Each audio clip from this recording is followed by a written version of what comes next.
The only certain barrier to truth is the belief that you already have it. And this week's opening quote comes from Voltaire. Welcome to Surviving the Matrix, ladies and gentlemen. My name is Maxwell Egan. It's a pleasure to be with you once again, and I will be your host for the next hour.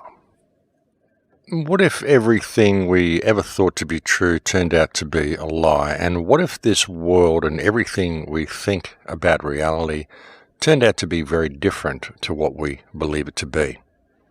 It's a question that I find quite interesting, and it's a question that very much upsets a lot of people.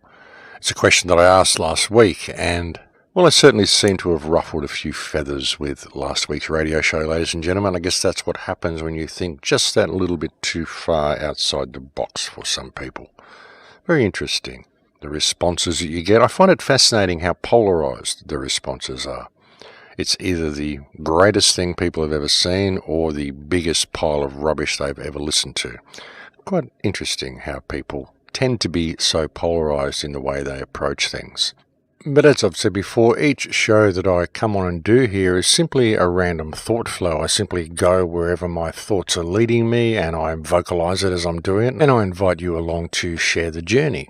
And bear in mind, folks, that none of the scenarios that I put forth on last week's show are things that I'm saying are true. They're simply things that I'm suggesting are possible. Just pulling at threads, going where the evidence leads me, and keeping an open mind about everything and asking questions really is the key to the whole thing. And really, when you listen to the shows, listen to these radio shows, I actually make very few statements on these radio shows.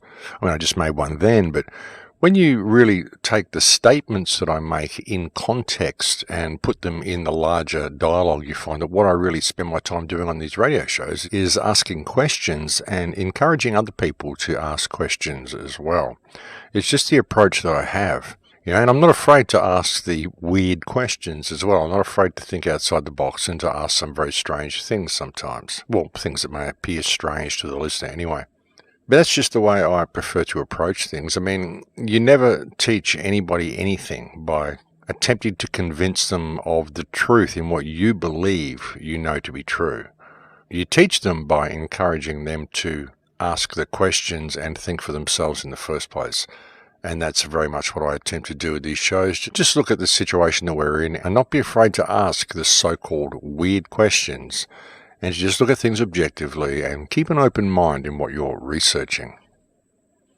Because when all is said and done, folks, we don't really know what's going on because we simply don't have access to the right information. We've had so much information changed and stolen and taken from us, and history is very, very different to what we've been led to believe. And I have no qualms in saying that simply because I've travelled so much and I've looked at so many things, and nothing can be explained by the academic version of history. So it's really important that people remain objective when looking at all this, and remember, always bear in mind and always keep in focus that all you really know is that which exists within living memory. All the rest of it comes from books, and we have no way of confirming the authenticity of any of these books. So you really have to look at the evidence, the physical evidence, and you have to be prepared to keep an open mind. And I know it may be a very confronting thought for people to have to consider that maybe the books are wrong, maybe they've been lied to, but again, all I'm asking is that you look at the physical evidence and keep an open mind. And really, I think that is the most important thing anybody can do in any of this. Realize that if this truly is a quest for truth and a quest for freedom, then you need to be careful what you believe along the way. And you need to maintain an open mind and always look at things objectively and be open to everything. You've got to be prepared to consider everything, but believe nothing. Belief is the enemy of knowledge, and if you adopt a belief system, it's going to affect all the information that comes after that point. You're going to bring it all into your belief system, and you're going to judge it accordingly, rather than being open-minded and letting the threads lead you where they may. I mean, I'm absolutely open to everything, folks, any possibility. I certainly don't believe anything that I'm told by academia, not anymore. I mean, I've lived too long to believe what I was taught in school. I've lived too long to believe what I read in history books simply because of the stuff that I've seen when I've travelled around the world. And new discoveries are made all the time, and many of these discoveries just don't make the academic world. They don't want to change the textbooks, it would seem. Things like petrification. Fossils that we find around the place. These are all presumed to be millions of years old. And yet there's new evidence that fossils are actually formed quite quickly. There was a recent discovery I read somewhere. I'll see if I can dig up the information and get back to you later. But I read somewhere, you might find it yourself if you do a search, that there was a foot or a shoe print that had been found in a rock, and the manufacturer recognized the shoe print. Something like that. As I said, I'm a little bit vague on it, but I'll try to get the information for you. But the thing is that there was this fossilized shoe print, and the shoe was actually made in 1929. And there it was, a fossilized print of this shoe. So fossils can be formed very quickly. And yet still, when we go to science sites or archaeological websites, they'll tell you fossils take millions of years to form. And such is simply not the case. So new information is being discovered and uncovered all the time.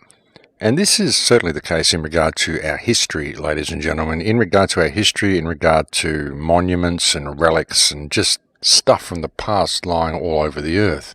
New things are being uncovered all the time, and they're serving to build quite a compelling image of our past.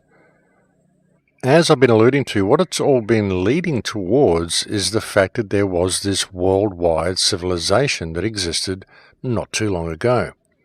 Very interestingly, I just got a link someone sent me the other day of an investigation into the Bazda cave system. And if you're watching this on YouTube, I will be sure to put a link in the description below. Bazda caves are within modern-day Turkey, and it's an enormous cave system, and a lot of people said it was a natural formation for a lot of years, but it's not. It has tool marks in the caves that indicate that it was made by man, and not only that, but the tool marks are also the same as tool marks that have been found all over the world in other places. When you look at this research this person has done, you tie it in with the research that Sylvia Ivanova has done on the New Earth channel. Tie it in with all the research that we've been doing lately, all the stuff that's been uncovered about the ancient past, and you begin to see here is another sign. Here is another piece of evidence, a conclusive piece of evidence that says, yes, there was a worldwide civilization that existed on this earth. And all we're attempting to do really is trying to figure out when that actually was. And it's very likely that it was a civilization that started many thousands of years ago, but we're also led to believe that it collapsed and fell into decline many thousands of years ago, and the evidence would suggest that such is not the case, that it didn't fall into decline until perhaps 800 to 1,000 years ago, and it didn't actually disappear completely until as recently as 200 years ago. And even parts of this civilization are still in existence now and are being wiped out by the modern war machine. All the ancient structures in Aleppo and the structures that are being destroyed throughout Yemen now. A lot of people don't realize how beautiful Yemen actually is. Some of the architecture and some of the buildings are actually quite wonderful. One might question whether this architecture in Yemen is Tartarian in nature. In fact, one might question if that is not where all of this architecture that we're seeing around the world comes from. As I keep saying, folks, it's becoming very, very apparent that history is very much different to what we've been led to believe. And again, this is what got me started on this journey back when I was 8 years old. I was very interested in history, and it's what got me onto this whole conspiratorial rabbit hole that I've been on my whole life. You start looking into ancient history, and you start realizing that it's wrong. Everything they tell us is wrong. There's monuments and artifacts lying everywhere which tell a completely different story, and it can't be that they simply missed these things. I mean, there's so many of them, and once you discover how many of them there actually are, it becomes apparent that this isn't just someone not getting the right idea and missing the artifacts. It's a deliberate cover-up. And the thing is, the cover-up goes so deep, the question is, how deep does it really go? And it's those sort of questions that get you in all sorts of trouble when you start investigating these things and start attempting to figure out just how deep the lie is. Now, recently I got quite a bit of flack for daring to suggest that there may not even have been a Roman Empire. And I made that statement based on the work of Anatoly Fomenko, because when you look at the research that Fomenko did into the king lists, the lists of Caesars and all that sort of stuff through the Roman Empire, you'll find that you've got the same story just repeated over and over again. And it's really quite telling, and it really looks as though they simply made the whole thing up. And looking at all of this and considering the concept of Tartaria, this ancient civilization that once existed in Northern Europe, where did that come from? Or who were the Tartarians? Were they the remnants of what happened when Atlantis fell? And there is very strong evidence that Atlantis did exist now. The rick-art that we've found in northern Africa very much looks like Atlantis. And a lot of people may question that as well. But I don't know, for my money, it looks like Atlantis. It's got everything we need, everything you would expect to find at the site of Atlantis. It's in the correct location where Plato put it. It's the correct shape, it's the correct size, it has all of the correct geological features surrounding it. So I'm going to kind of go with that and assume that that very likely is Atlantis. And if that is the case, then what we're looking at with all this Greco-Roman architecture around the world very likely came from there. And of course that is something that mainstream academia would be loath to admit. And wouldn't that be a major rewriting of the history books to have to point out the fact that all of this Greco-Roman style architecture actually very likely came from Africa, not from Greek and Rome at all. And they constructed the Roman Empire simply to account for the fact that all of this architecture was all around the world, and to provide the backstory needed to push this architecture way back to like 1,000 years in the past, when really it was actually all built quite recently. The stories of the Roman Empire that are presented to us also very much provide the backstory needed to justify the existence of government in its current form.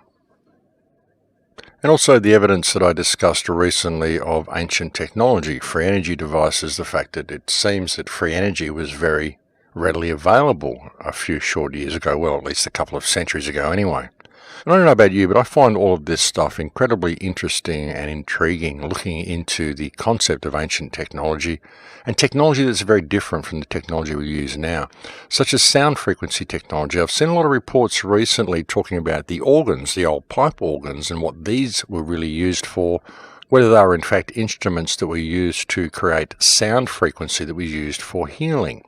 And this may sound preposterous to a lot of people, but these pipe organs in these cities and these small towns, it seems like every town has one as well. I've even got reports from little villages in Mexico that don't have very much there. They've got dirt roads and all sorts of stuff, but there'll be a church in the town which has a huge pipe organ. They don't really know where it came from, but it's there. And the question is, what was the real purpose of these instruments? Were they merely for creating music, or was it really a sound healing system that they had? And I'm reminded of things such as Royal Rife. He's someone that I've mentioned on the show many times in the past. Royal Raymond Rife was a man who found a way to cure all diseases way back in the 20s or 30s. I think it was in the 1930s or the 1940s, they actually had a banquet to celebrate the end of all disease due to the research and techniques that had been uncovered by Royal Raymond Rife, and he was curing incurable diseases. And he did it through sound frequency. He was able to identify viruses, live viruses in the body. He could view them with this microscope that he built. The Rife microscope was an absolutely incredible device which gave him the ability to be able to view viruses in real time. And what he would do, he would put a blood sample under the microscope, and he would look at your blood sample, and he would subject the sample to a series of light frequencies. Because every light you apply, when you go through frequencies of light and you put them on an object, different frequencies of light will illuminate different aspects of the object. Like if you put frequencies of light on a blood slide, different organisms or viruses or bacteria in the blood will become illuminated under certain lights. And Rife figured out that all you have to do is go through the light frequency until you find the light that illuminates the virus, and then find the corresponding sound frequency, bombard the virus with that sound frequency, and it will shatter like a crystal glass shatters on high C. When an opera singer hits high C, they can shatter a crystal glass. It's the same thing. It's the same principle. All you have to do is find the corresponding sound frequency, and you will create a feedback loop which will shatter the virus. And that's what Royal Rife figured out. So when you look at that, and you think of these organs and the sound that they produce and the healing that comes from sound, I mean, any people who've gone to sound healings know what I'm talking about. And sound healings may sound incredibly new age and airy-fairy to most people, but they do, in fact, work. So it's another very interesting thing to look at. And again, I find all of this sort of stuff quite intriguing and quite fascinating. And the concept that we had this ancient technology is really not so far-fetched.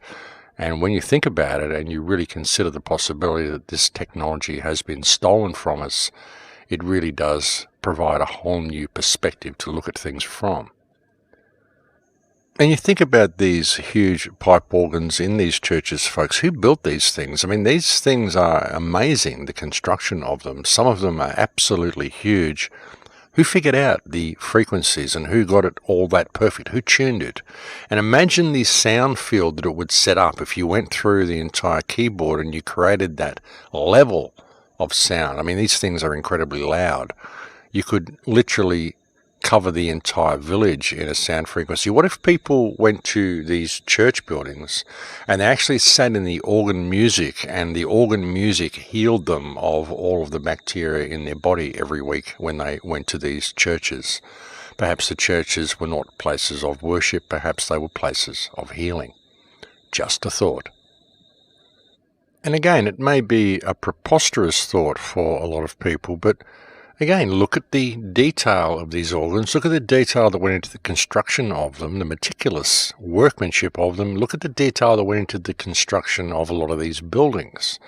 Like I said last week, and like I've said quite often recently, a lot of these buildings look more like machines than actual buildings. They look like they're buildings that actually perform a function, which isn't just an aesthetic function of looking good or being a place to pray in. They very much look like they are able to accumulate and harness and use energy in a way that we are unaware of. And when you begin to consider these type of things, even if you don't want to believe them, just considering them, it does open up a whole new train of thought for people. And if you can really consider this type of technology being a reality, then look at the type of technology we use now. Look at the 5G system. Look at all of this digital stuff that we're doing, which is so different to this analog technology that we were using. Anybody who knows the human vessel and understands humanity understands the difference between analog and digital and how it affects us on an emotional and on an energetic level. I mean, it does. I mean, we're very much analog in everything we do, and even that is not the probably correct way to say it, but the whole digital realm that we're being led into now, it's completely the opposite of any of this ancient type of technology we're using. Even the explosive type of electricity that we create through burning coal and all the things that we do to create electricity, if there was a way to simply do it through harmonizing with the ether around us, it would seem to be far more beneficial. I mean, just think about it, folks. We're made of energy. The static electricity that is around everywhere is part of us. It's part of everything. If you're a kid, you probably had a crystal set when you were a kid, a crystal radio set. I had one when I was a child. You just combine these crystals and they harvest energy from the field, and bang, you've got electricity, you've got a radio. So why do you need to have these big coal-fired power stations? If you had crystals and copper and metal and wires and put it in the right configuration, why would you not be able to harvest energy from the field? I mean, if you can do it with a crystal radio set, why can't you do it with a huge building and create an energy field which is going to work for everybody? Makes sense to me. It's just that a lot of people aren't prepared to think that way. They see their crystal radio sets they had as a kid as something novel, but apply it on a bigger scale. Look at what you use to make that crystal radio set. You use crystals, you use copper wire, you used all the things that we find in these buildings. When you consider that, and you consider people such as Nikola Tesla, whether Tesla was even real, which is something else I'm even beginning to question now, whether he was just put there, maybe he was a real character, but maybe all the stuff that he did was simply attributed to him to create a cover story to hide the fact that all this technology exists. I mean, I don't know. It's just a thought. But whether he existed or not, you think of what it was all about. It was about harvesting energy from the field. It was about essentially the same technology that we're seeing in a crystal radio set. So would it not make sense to create a character such as Tesla simply to cause people to not look too deeper into how their crystal radio set actually worked? You never know. I mean, Tesla may have been a real character, he may have done all those real things, or he just may have been a construct. The way they used William Shakespeare to cover up all the work that was very likely done by the Bacon Society. And when you consider the concept that I was talking about earlier about the fabrication of the Roman Empire and the story of Julius Caesar, it's very likely that most of this was simply a Shakespearean creation and was itself created by the Bacon Society. I mean, who knows? But it's certainly a possibility, and so something that is worth considering. But where does it all lead, all of this type of discussion? That's the question, isn't it? I mean, with the rollout of 5G and all of the stuff that's happening, Some people may ask, what is the point of looking down these rabbit holes and discussing what may have happened in the past? Well, the point is that this past is so recent. It's not thousands of years ago. It's just hundreds of years ago. And I've tried so many ways of awakening people. I've pointed out the clear and present danger that we're in. I've pointed out the state of urgency that we're in. I've addressed 9/11. I've addressed the state of Israel. I've addressed the war on terror. I've addressed every single thing I can think of to attempt to awaken people and to empower people.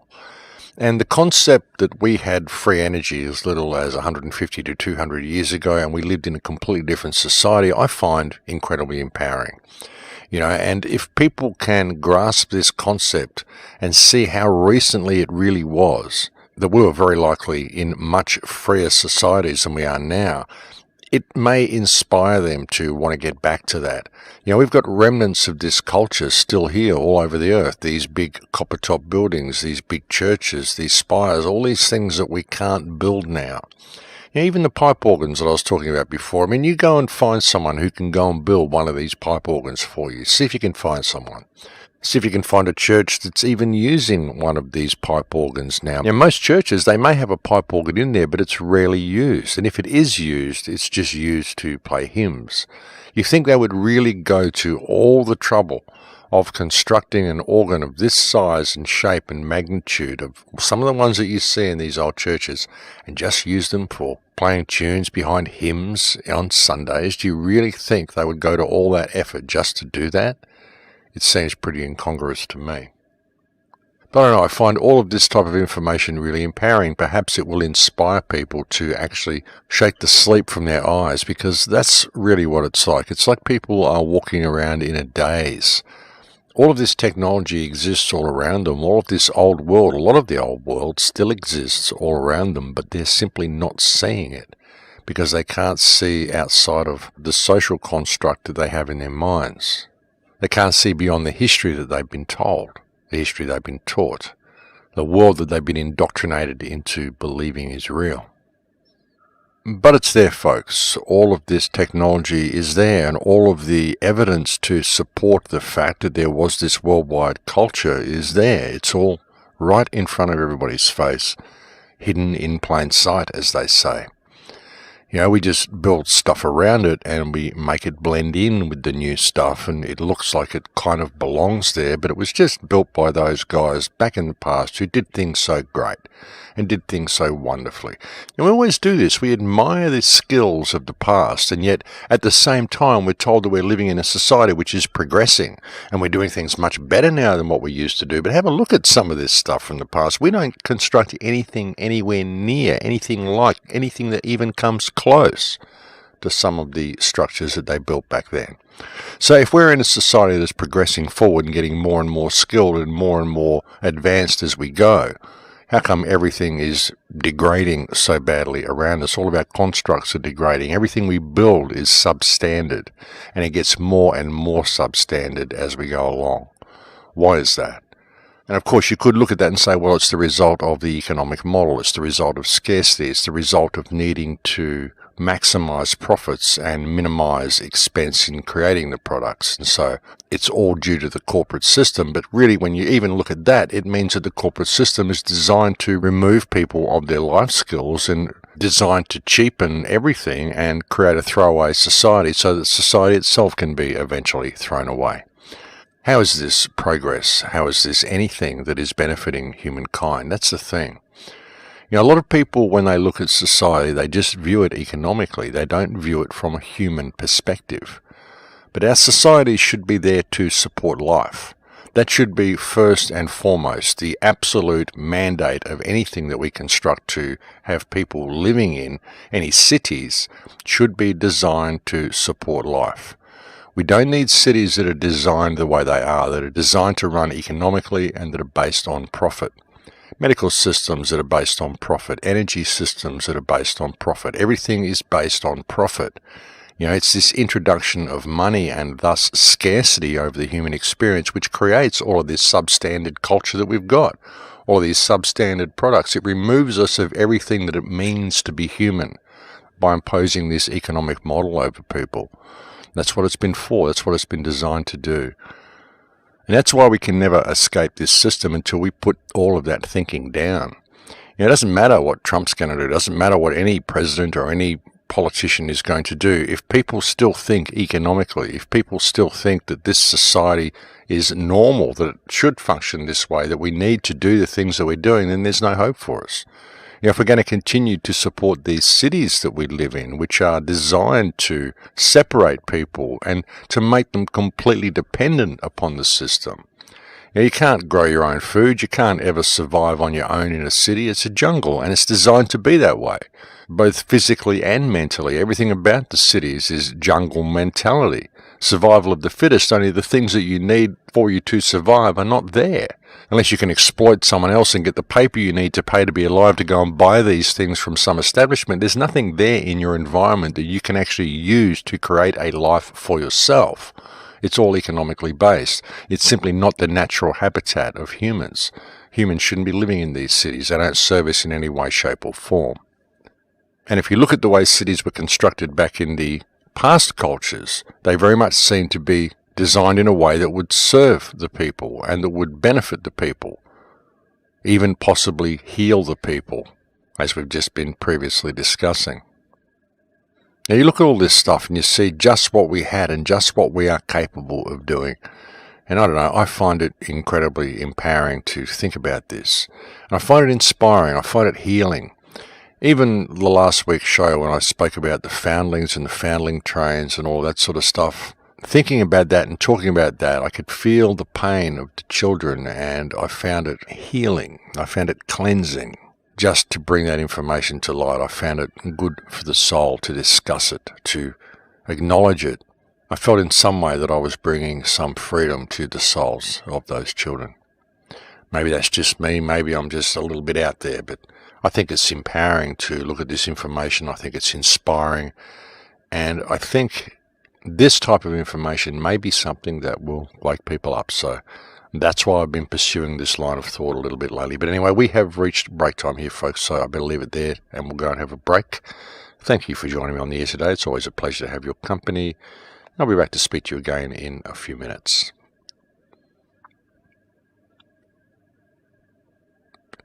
And welcome back to the show, folks.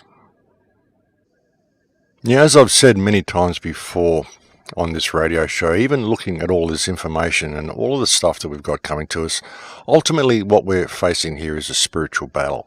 That's why they do everything they do to us to keep us down. That's why there's so much negative stuff around. That's why they stage all of these wars, manufacture all of these wars. That's why they stage all of these shootings everywhere, folks. And most of these shootings are fake. Most of these shootings don't have any victims. I mean, I'm sure there's some that people die. I don't even bother analysing them anymore. I just look at the way it's being played. I don't even consider whether there were victims or whether there were shooters or whether it was staged or whether there were crisis actors.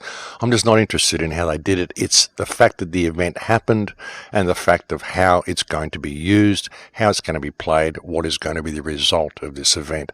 And to be honest, there's plenty of other people out there now who are analysing these events and going through all the finer details. I don't need to do it.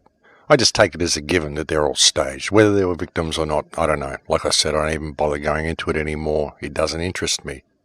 It's like so many people who spend so much time and effort, wasting so much time and effort arguing over the finer details of 9/11, whether it was thermite, whether it was directed energy weapons, who did it, whether it was this, whether it was that. It doesn't matter, folks. The fact is that the event happened and how the event was used. What is the result of the event? Look at the bigger picture. That's why I'm just not interested in arguing over the details of all of these things. Simply because when all is said and done, I mean, I can have an opinion, but ultimately I don't know because I wasn't there. These finer details don't even interest me. I think it's a rabbit hole. It's a red herring. You've got to look at the bigger picture and see how it's all being used. And what it's all about is suppressing the human experience. What it's all about is preventing people from really being able to be themselves, putting people in fear, putting society against each other. That's a great thing that happens with these shooting events as well. You get people arguing over whether there were victims or no victims. And these are people that are supposed to be dealing with the system, dealing with the government system, and yet they're arguing over details and distrusting people and distrusting each other over different people having different opinions of the details, none of which any of them actually know anyway. And that's why it's all done this way, folks, and it's all about divide and conquer. And I see a lot of this in the truth movement as well. I see people who make their whole channels designed on analysing what other people say so they can microanalyze each sentence and throw it back at them and create distrust. And we really need to put all of this stuff down and realise that we are in a state of clear and present danger, and the reality is that we've been lied to on all counts, so we can sit there and argue about the details till the cows come home. And it's not going to make any difference. We're still heading towards this same lockdown, this same police state, if we don't deal with this system, face the reality around us, unite with each other, respect each other, allow people to disagree, allow people to think differently, and turn and face the system. And the way you turn and face the system, folks, is simply by withdrawing support from it. Start building strong ties in your community and helping people around you. Start putting in community gardens and start asking why. Start asking questions. When government and politicians ask you to do things, ask them why. That would be a great start. You know, all of the information that I've brought you on recent shows when I've been delving into history, and I mean the stuff that I've brought you previous to that on 5G, the stuff that I brought you previously to that when I was talking about spirituality and consciousness for so many years.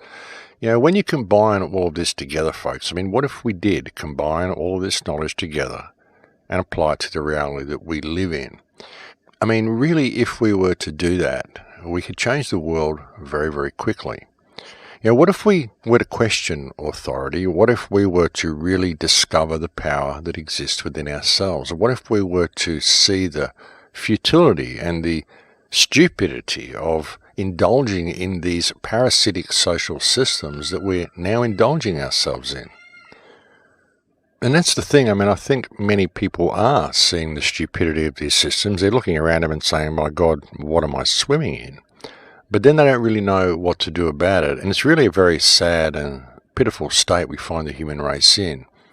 Like I said, it's like people are in a trance and they wake up from their trance and they realize that they're living in this false reality.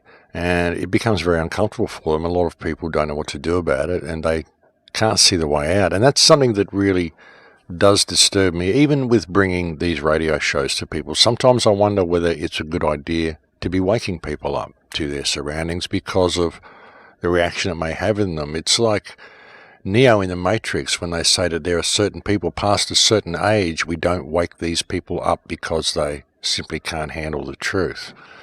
And sometimes I wonder about that.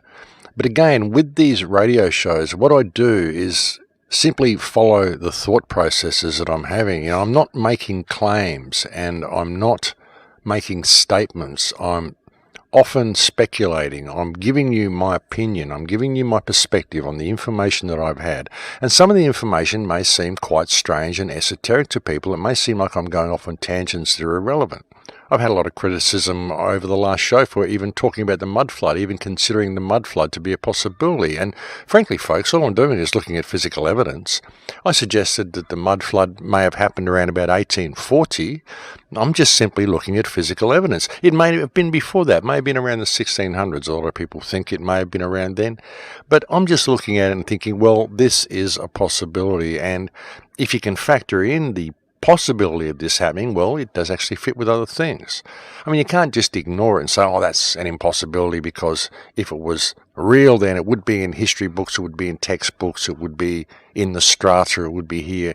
No, folks, you don't know that at all. You don't know whether it would have been in the history books at all, especially if you look at the information that I brought you last week on the foundling trains and the orphan trains, how most of society had children brought out to them. And we didn't have major communication. We didn't have the internet. We didn't even have newspapers in a lot of places back then. So how would anyone really know what was going on? People are just going to know what they're told. People are just going to know the history that they're given. And if people are brought to a strange country when they're a child and they grow up there, they're just going to believe whatever they're fed to explain how they got there to them. Not really going to know what history is. So it isn't so far-fetched when you think about this, and the information about the foundling trains and the orphan trains is very, very compelling and very important information, and it is a huge piece of the puzzle. Another video that I found, another channel that I found, because another question that I asked last week was the slave trade. I was questioning the slave trade and the reality of the slave trade, about what really happened during the slave trade. And that led me to another channel, and information that was put together by a black man by the name of Dane Calloway, who is also questioning the slave trade. And he's done some remarkable videos on the history of the slave trade in the United States. And he's gone back down the food chain and gone back down the line, and he's realized that a lot of the so-called African Americans in the United States are not African at all. They're actually Native Americans, because the slave trade did not happen the way we were told that it happened. And geez, surprise, surprise, something isn't the way we're told. I mean, why would we expect any different, folks? Because nothing that they've told us so far actually seems to have happened the way they tell us it happened. So why would we expect that the slave trade went down the way they told us it went down either? It's really quite remarkable, some of the research that he's done, and it's very refreshing to see this coming from a black man in the United States. Great work that he's done. So I will put a link to his channel and a video that he did on the American slave trade in the link below if you're watching this on YouTube. Now, all the world is a stage, ladies and gentlemen. I've said it so many times. And much of the independent media and so-called truth community is a stage as well, I think. I mean, there's a lot of good people out there. There's a lot of people that are attempting to make a difference, but there's a lot of infiltration as well. I mean, there's a lot of people just out there yelling out that the sky is falling and spreading fear, fear, fear every day. A lot of people are tending to spread distrust, contrarians out there to just plant that seed of doubt in people's minds. And really, with all the information that you look at, all the information you look at on YouTube and everything that you come across, everything that I say, everything that everybody says, you've got to understand that what we're looking at is people's perspective based on the information they've had and the opinion that they've formed from looking at that information. Everything that I bring you on the shows is my perspective on that which I have had access to and my analysis of that data. That's the same as everybody. Anybody who says they know the truth and that they have got the answer and that they are the way and the light, these people are leading you astray. What they're offering you is their perspective. That's all anybody has to offer. That's all anybody ever will have to offer. And as far as what this reality is, what this realm we live in could be, what this system of control is really leading to, all we can do is speculate, because we are not free enough to know any of that information. And what this is really all about is attempting to establish that freedom, because that freedom exists within the hearts and minds of the people, which is why this is a spiritual battle more than anything else. Now, it's like I said, people are in a trance. They're just walking around in a daze and they don't know what to do. They're caught on the treadmill. They're just walking and running and collecting this paper and trying to find some form of security and some form of peace somewhere. And they sometimes realize the system is corrupt, the system is what it is, but they don't know how to get out of it because they don't realize the answer is in themselves. And people are scared to unite with the people around them. They're scared to ever really show the true self that they are. The women that we've got in the world today that are so brutalized by this system, told they have to look beautiful, told they have to be this and do that and enhance their bodies with all sorts of things that they really don't need, rather than just living the experience and being themselves and being the beautiful experience and the beautiful soul of creation that they are. And it's the same with the men. The men are told they have to be all this stuff and do all these things and have all these responsibilities and make all this money and be the breadwinner and be this and be that. Nobody can actually live their lives because they're too caught up in all this stuff that they're told they have to do, that they are judged by if they don't do. What would you do if you didn't have to work and collect this paper to be alive? What would you be able to create? Think of the things you could do. Think of the things we could build if we weren't so busy doing all of this stuff, running around like little rats in a maze, collecting all this paper and doing all this stuff that we think is important when it isn't. None of it is important. We look at this and we think, well, we're in a bad situation. President Trump's going to come along and fix us, or some politicians are going to fix us, some new government, some this, some that is going to come and fix the problem. Really, the problem is in ourselves. It's in ourselves, and it's in our need to attack everybody around us and question everybody around us and attack everybody for even having an opinion or a perspective. And like I say, microanalyze every sentence everybody says and look for something that may be out of sync with your line of thinking and then throw it back at them and cast as much distrust of these people as you can, simply because you disagree with some opinion they had on something, which may have even been a comment in passing. I've had people, when I did a show recently when I mentioned the shooting in Pittsburgh, I mentioned how the shooting was being used, and because I didn't talk about the victims and I didn't say whether I thought there were victims or whether I thought there weren't victims, someone actually literally accused me of promoting the Pittsburgh shooting as being a real event and I must be a government agent. I didn't even look at the event, folks. I just assumed that it's a staged event and it's going to be used in a certain way. And as I said, that's the way I look at these events. I don't care whether they're victims or not. I don't care whether they're crisis actors or not. It doesn't affect me. What affects me is the legislation that's going to come from the event, how the event is going to be used on the world stage and how it is going to affect the people. I just assume it's staged, whether they use victims or not. Doesn't matter to me. Doesn't make a lick of difference. It's how the event's going to be used. These are details that I can't prove. I don't even have an opinion on because I wasn't there. That's the way it goes, folks. And that's just the way I look at these things. But that's the sort of attacks that you get simply for doing this work.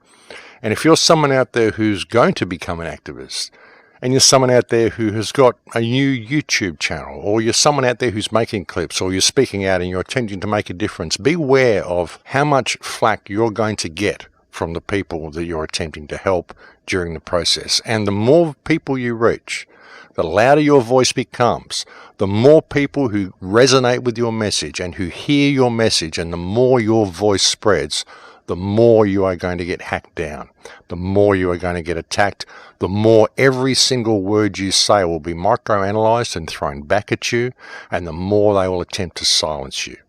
Because the so-called independent media, the so-called truth community, is so self-absorbed and so programmed in its thinking, for the most part, that they absolutely believe that anybody who is making a difference must be controlled opposition. Anybody who gets big, they say, they like to use that word big, because if you've got a lot of subscribers or a lot of people listening to what you're saying, then you must be big, therefore you must be a celebrity, therefore you must be controlled opposition. This is the way they go.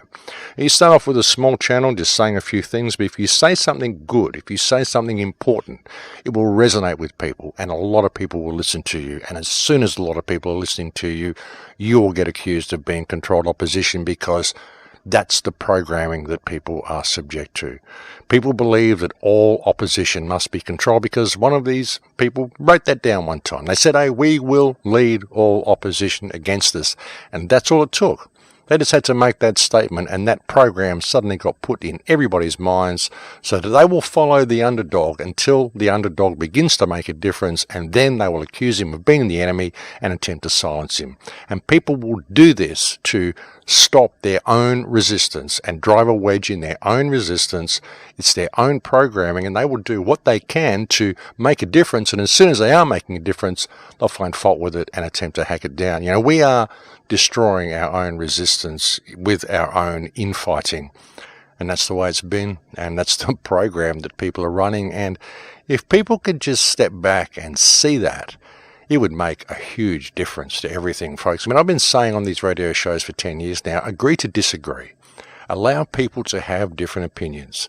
If you've got a belief system, that's fine, but don't enforce your belief system on others, and don't think that anyone who does not comply with your belief system is automatically the enemy, because that is a program and it's completely counterproductive, and it's one of the things that's used against us.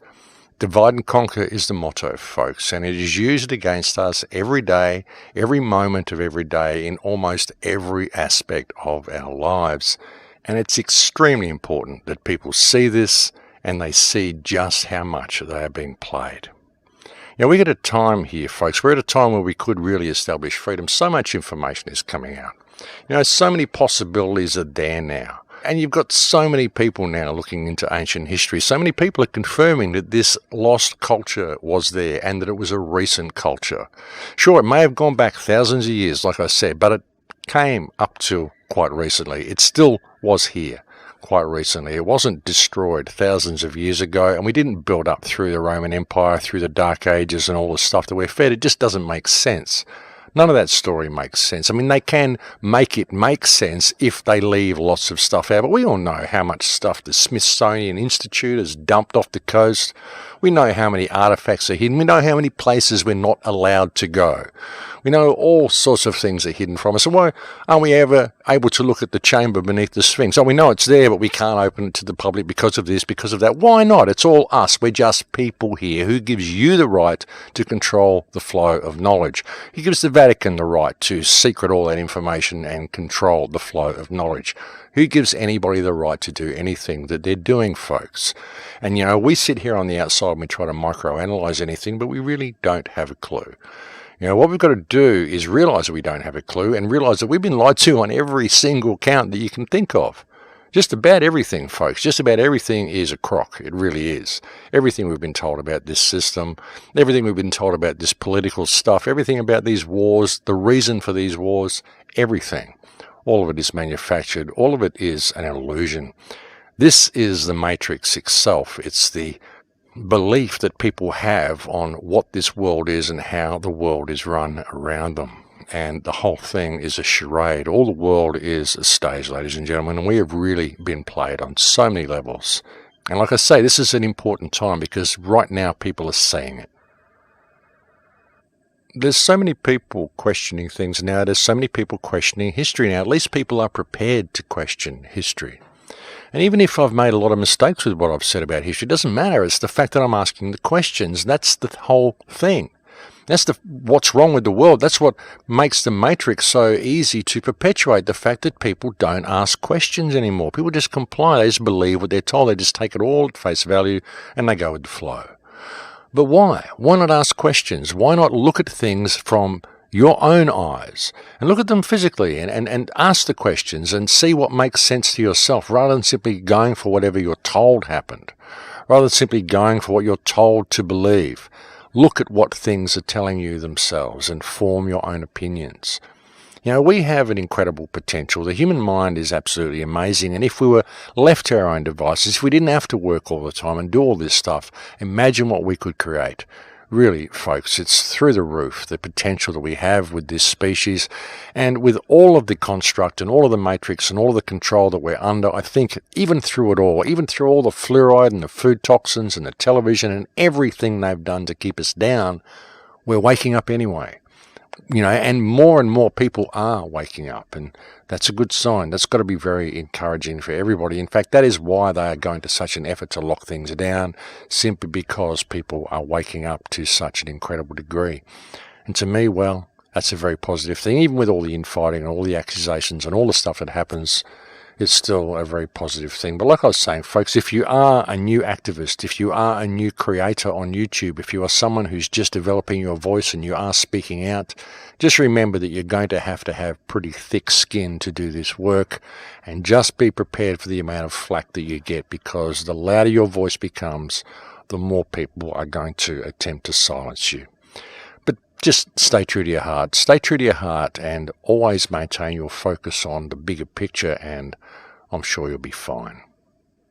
Well, that's what works for me anyway. No stake in the outcome, ladies and gentlemen. It's all about the journey and what you do with it. And hey, what if you actually do make a difference? What if you actually manage to reach thousands or millions of people? And what if we actually do manage to obtain freedom? And what if we get to become what we should be once again? When you really consider that, well, it's worth the effort. Well, here we are at that time again, ladies and gentlemen, where we are getting very close to the end of the show. Again, a bit of an esoteric show for you today. Sorry about that. I just kind of cover these topics and don't really know where I'm going until I go there. So that's just the way it works. And it's really difficult to keep focus on where I start sometimes, because there's kind of so much stuff rattling around in the head. Thank you to the many people who send me so many emails. And look, again, I'm so sorry that I don't get a chance to answer all of the emails that I get. If they arrive, if I don't answer them straight away, very often they just get buried in the pile. And even if I think of them later and decide, gee, I'd really like to answer that email that whoever it was sent me, I have to try to find them, and sometimes I just can't find them because I get so many. And it's just this workload that I have, folks. And for the people that are asking me as well to be doing live streams, I've had a lot of requests for live streams. I've had a lot of requests to do more videos than I do as well, and to do more radio shows than I do. And folks, it's kind of difficult to put together a 1 hour video every week and release it. I mean, there's a lot of effort and a lot of work goes into editing and into creating the videos to go with the radio shows to put them on YouTube. And the Crow House is a one-man effort. It's a one-man show. So it's just difficult for me to find the time. I mean, I've got a huge library now of clips and things that I've used because I've been making videos for 10 years. So I can throw a video together pretty quickly now. And I have a huge storehouse of images and graphics and stuff that I can recall and use to construct a video. But even with that, it is very time consuming putting together a 1 hour radio show, and even coming up with 1 hour's worth of information to bring you every week. Sometimes it can get a little bit difficult, and that's why the shows are so free flow. I don't really have any real structure, and why I tend to cover so many topics and go off on so many tangents, because if I tried to prepare it, if I actually tried to create an essay or a topic to bring you every week, it would be so time consuming that I wouldn't even have time to get the videos edited together. And for those who've paid any attention at all, you've probably noticed that the website has kind of really been put on the back burner. The website hardly even gets updated anymore because I'm spending so much time on video editing, on answering emails, and attempting to just keep things flowing the way they are. So please do bear with me on all that. It's very difficult to answer so many emails. It's very difficult to even answer so many comments. I mean, I try to comment, and when people send me links, I try to look at the videos. I try to leave comments on videos. I mean, I do try to participate in the community out there. But it's interesting, because even when I do that, I get accused of not being me because, of course, Max Egan, the real Max Egan, could not have time to comment on videos. It's weird, folks. You put out videos on YouTube and you get a bunch of subscribers, and suddenly people think that you're something that you're not. So you're not a real person, that you don't have time to do normal things, and they think that there's a whole team behind you, and that if you're out there commenting on videos, it can't be you that's doing it. It's a very, very strange thing. I actually got accused of not being me the other day, simply because someone had sent me a link to somebody's video, and there'd been someone there making a false accusation against me because they'd microanalyzed one sentence and taken it out of context and accused me of saying something I didn't say and having an opinion I didn't have. So I made a comment, and they responded saying, well, of course, now you've proven you're a government agent because you could not be you, because you could not possibly have time to comment on a video by somebody else. And that's what you're subject to for attempting to have any sort of a life in this community as well. It's a very strange situation to be in. But I do try to comment, folks. I do try to participate in the community out there. But then I have the videos and the radio shows and the website and all the other stuff that I am attempting to get done, plus all the activism and the speaking dates. But it's just a big workload for one person, and I find it difficult, so please do bear with me on all that. But again, thank you for all the kind words and the kind support you send me. I do read the comments. I try to read all the comments. Sometimes after a couple of weeks I don't, because some of them get completely overrun with comments, sometimes thousands upon thousands of comments, and it does get hard for me to go back and see them. And I don't get alerted to all of the comments either, folks. So sometimes if you reply to me on YouTube or whatever, YouTube doesn't always tell you when you get a comment or a reply to a comment. I mean, it may give it to you sometimes, but you actually have to go to the videos and physically scroll through the comments yourself to see them, and I simply don't have the time to do it a lot of the time. But thank you for understanding, and thank you very much for bearing with me through all this. Again, I will be speaking in Acapulco in February in Mexico on February 14th to February 17th. I'm also doing a gig in Coffs Harbour in Australia called Illuminate, and I've gone through the dangers of titling talks that way before on previous shows, but well, that's what they called it, and that's where I'm speaking, and that will be around about January 18th. I think you should find a banner for that on the website if I manage to get one up there. I did say that last week, but I still haven't managed to put one up there yet. I will try to get one up there this week, so there will be a banner to that event on my website, thecrowhouse.com. And I'll be doing another event, a smaller event in Byron Bay around about the same weekend as that in January. And as I said, the other event that I'll be doing will be in Acapulco in February, and that will be the only international event I'm doing in 2019. I really want to have some time off travel, get some effort and some work put back into my health, and get some work done on the films and try to get back on track a little bit in that direction. So that's what I'm heading for next year. Thank you again to all my Patreon supporters. You are the only people who keep the show on the air, and I really cannot thank you people enough. But that is it for me, ladies and gentlemen. I'm now completely run out of time, so I'll look forward to speaking to you again next week. Please take very good care until then. In Lakesh.